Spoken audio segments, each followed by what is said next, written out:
ఈ అజ్ఞాతం చివరి దశలో సూర్యాపేటలో జరిగిన ఒక అరెస్టు మొత్తం ప్రజల్ని కదిలించింది. అంటే సూర్యాపేట సజ్జల చెరువులో జరిగిన ఈ ఘటన మామూలు భాషలో చెప్పాలంటే ఒక థ్రిల్లర్ సినిమా లాగా జరిగింది. ఆ ఘటనలో మీరు ప్రత్యక్ష సాక్షిగా ఉన్నారు. ఏమైంది ఆ రోజు? అప్పటికే 1995 పార్టీలో అంతర్గత సంక్షోభం నడుస్తున్నది. వీరైన పార్టీ చీలిపోయే పరిస్థితిలో ఉన్నది. అప్పటికే చర్చలు జరుగుతున్నాయి. ఆ సందర్భంగానే కార్యకర్తల్ని కలవడానికి ఉదయమే నల్లగొండ నుంచి మేమిద్దరం సూర్యాపేటకు వచ్చాం. ఇప్పుడు సూర్యాపేటలో హైటెక్ బస్టాండ్ కట్టిన దగ్గర చింత చెట్లు ఉంటాయి. అక్కడ బస్టాండ్ లేదు. కొద్దిగా వాతావరణం అంతా కూడా మరి చెట్లు కంపలు అట్లుంటాయి. అంటే ఈయన అప్పటికే రహస్యంగా ఉన్నాడు కాబట్టి ఇక టౌన్లోకి పోలేడు కాబట్టి తను వచ్చి ఆ చెట్ల కింద తను కూర్చోవడం జరిగేది. నన్ను ఆ కామ్రేడ్స్ను ఆఫీస్లో ఉంటారు, దాదాపు పోల్మల్ల క్వార్టర్స్ ఆఫీస్లో ఉంటారు. పీడిఎస్ కామ్రేడ్స్ వాళ్ళని నువ్వు తీసుకొని రాపో అని నన్ను పంపించి తను అక్కడ కూర్చున్నాడు. నేను పోయి వాళ్ళని తీసుకొని వచ్చాను. అప్పటికి ఒక చర్చలు జరుగుతున్నాయి కాబట్టి మీరంతా కూడా పిల్లగాళ్ళు చదువుకునే వాళ్ళు ఎందుకు మీరు లేనిపోని విషయాల మీద ఎందుకు శ్రద్ధ వహిస్తున్నారు? వీళ్ళందరం కలిసి ఉందాము, అలాంటివి వేరే విషయాలు ఏమి మీరు మనసులో పెట్టుకోవద్దు, వేరే భావాలతోటి ఉండొద్దు అని వాళ్ళతోటి చర్చిస్తున్న సందర్భం లోపల అది యాదృచ్ఛికమే కావచ్చు. అప్పటికే అక్కడికి పోలీసులు, ఐడి పార్టీ పోలీసులు అక్కడికి వచ్చారు. వచ్చినప్పుడు ఎవర్రా మీరు ఇక్కడ కూర్చున్నారని వాళ్ళు మాట్లాడితే లేదని మరి పక్కనే మేము ఇటు వచ్చామని మేము చెప్తున్నా కూడా వాళ్ళు వినిపించుకోలేదు. మేము దాదాపుగా మేము మేమిద్దరం మాట్లాడుతున్న సందర్భంలో పీడిఎస్ వాళ్ళు పిల్లగాళ్ళు లెక్క ఉన్నారు కాబట్టి వాళ్ళు వెళ్ళిపోయారు. ఇక మిగిలింది మా ఇద్దరికి వాళ్ళకు అప్పటికే అనుమానం వచ్చేది. మమ్మల్ని ఇద్దరిని పట్టుకోవడానికి ప్రయత్నం చేస్తున్నారు. అప్పుడు అక్కడి నుంచి మేము బయలుదేరి ఇద్దరము ఉరకడం మొదలుపెట్టాం. దాదాపుగా ఒక 1/2 కిలోమీటర్ దూరం ఇద్దరం ఉరికిన తర్వాత ఇప్పుడున్న కొత్త బస్ స్టాండ్ అంటే హైటెక్ బస్ స్టాండ్ దగ్గరనేమో పోలీసులు వెంటబడ్డారు. ఇప్పుడున్న కొత్త బస్ స్టాండ్ అవతల వైపు శ్రీశ్రీనగర్ ఉంటుంది. ఆ శ్రీశ్రీనగర్ వైపు దాకా ఇద్దరము కలిసే తిరిగాం. ఒక ఏనుగు ఉంటుంది, దాని మించి ఇద్దరం జంపు చేసిన తర్వాత ఆ బాటలో నేనొక వైపు వచ్చాను, తను ఒక వైపు వెళ్ళిపోయాడు. అట్లా అప్పటికి నన్ను వదిలిపెట్టారు పోలీసులు, తన వెంటబడ్డారు. అప్పటికే అక్కడ పోలీసులు దాదాపుగా ఏ పరిస్థితిలో మాట్లాడుతున్నారంటే అందరూ కూడా పట్టుకోవాలని జనమంతా కూడా పగలే కాబట్టి జనమంతా కూడా ఇళ్లలో ఉన్న వాళ్ళు చూస్తూ ఉన్నారు, ఊరుకుతా ఉంటే. వీళ్ళు పోలీసులు ఏం చెప్తున్నారంటే దొంగ పట్టుకోండి అని పోలీసులు ప్రచారం చేసుకుని వీళ్ళు అరుచుకుంటూ వీళ్ళు వెంటబడుతున్నారు. ఆ సందర్భం లోపల తను ఇంకా కొద్ది దూరం పోతే చెరువు ఉంటుంది. అక్కడ తన ప్రయత్నం ఏంటంటే చెరువులోకి కాక వాళ్ళకు కొద్దిగా తప్పించుకొని చెరువులోకి కాక పోయినట్టుంటే అయ్యాల తెల్లటి బట్టలు వేసుకొని ఉన్నాడు. తను ఆ చెరువులోకి పోయినట్టుంటే కొద్దిగా కనిపించకుండా ఉంటాను అనుకొని తను చెరువులోకి పోయాడు. కానీ వీళ్ళు పోలీసులు అప్పటికే మళ్ళీ స్టేషన్కు కబురు చేయడము, పెద్ద ఎత్తున రావడము ఇదంతా జరిగే చెరువులో పోయిన అన్నను జనార్దన్నను పట్టుకోవడం జరిగేది. అక్కడి నుంచే తను వీళ్ళు దొంగ అని ప్రచారం చేసుకుంటూ తిరుగుతున్నారు కాబట్టి నేను దొంగని కాదు, నేను విప్లవకారుని, నక్సలైట్లు అని బాటంగా ప్రజలారా కాపాడండి అని స్లోగన్ తెచ్చుకుంటూ అప్పటికే షర్టు చేతులకు కట్టేశారు. దాదాపుగా బజార్లో పడి తీసుకొని పోతున్నారు. అదే సందర్భంలో అదే ప్రాంతంలో తనను గెలవడానికి వచ్చిన కామ్రేడ్ సూర్యం గారు కూడా అదే బజార్లో కూడా ఉండడం జరిగేది. స్వయంగా తను ఈయన తీసుకుపోతుంటే కూడా తనున్న దగ్గర నుంచే తీసుకుపోతుంటే కూడా చూడడం జరిగేది. నేను ఇక్కడి నుంచి వేరైన తర్వాత ఇమీడియట్లీగా నేను బస్టాండ్ వైపు ఉరికొచ్చి ఒక మనకు సానుభూతి పైన ఒక హాస్పిటల్కి పోయి వాళ్ళకు చెప్పడం జరిగింది. అక్కడి నుంచి మళ్ళీ నేను మరో ఇంటికి దాదాపుగా వెలుగు జానయ్య కూతురింటికి, అంటే అప్పటికే విప్లవోద్యమంలో తను చనిపోయాడు, ఆ ఇంటికి చేరుకొని తన యొక్క బిడ్డను, వెలుగు జానయ్య బిడ్డను నేను పోల్మల్ల క్వార్టర్స్లో మన కార్యకర్తలందరికీ కూడా ఈ విషయం చెప్పి జెన్నన్న వెనకాల పోలీసులు పడ్డరు. ఇద్దరం తప్పించుకుంటున్నాం. తను ఒక వైపు వెళ్ళిపోయాడు, నేనొక వైపు వచ్చాను. అన్న అరెస్ట్ అయ్యే ప్రమాదం ఉన్నది, అతని వెనకాల పోలీసులు చుట్టుముట్టారు. కాబట్టి ఈ విషయం మన పార్టీ ఆఫీసులో చెప్పమని నేను తనకు చెప్పడం మూలంగా తను పోయి ఎమ్మటే పోల్మల్ల క్వార్టర్స్లో కబురు చేశారు.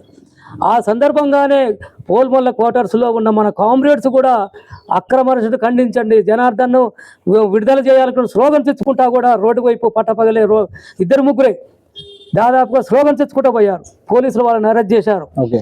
ఇక్కడి నుంచి తీసుకొచ్చిన తర్వాత పోలీస్ స్టేషన్ నుంచి దాదాపు అరెస్ట్ పోలీస్ స్టేషన్లోకి తీసుకొచ్చిన తర్వాత కూడా చూయించే పరిస్థితులు లేదు. అప్పటికే నేను ఆ తర్వాత మళ్ళా సూర్యం గారు ఒక దగ్గరికి మళ్ళీ ఒక దగ్గరికి కలుసుకొని దాదాపు అన్ని ఊర్లకు కూడా అప్పుడు మీకు కబురు చేయడం జరిగేది. అదే రోజు రాత్రి రాత పోస్టర్లు కూడా సూర్యాపేటలో వేయడం జరిగేది.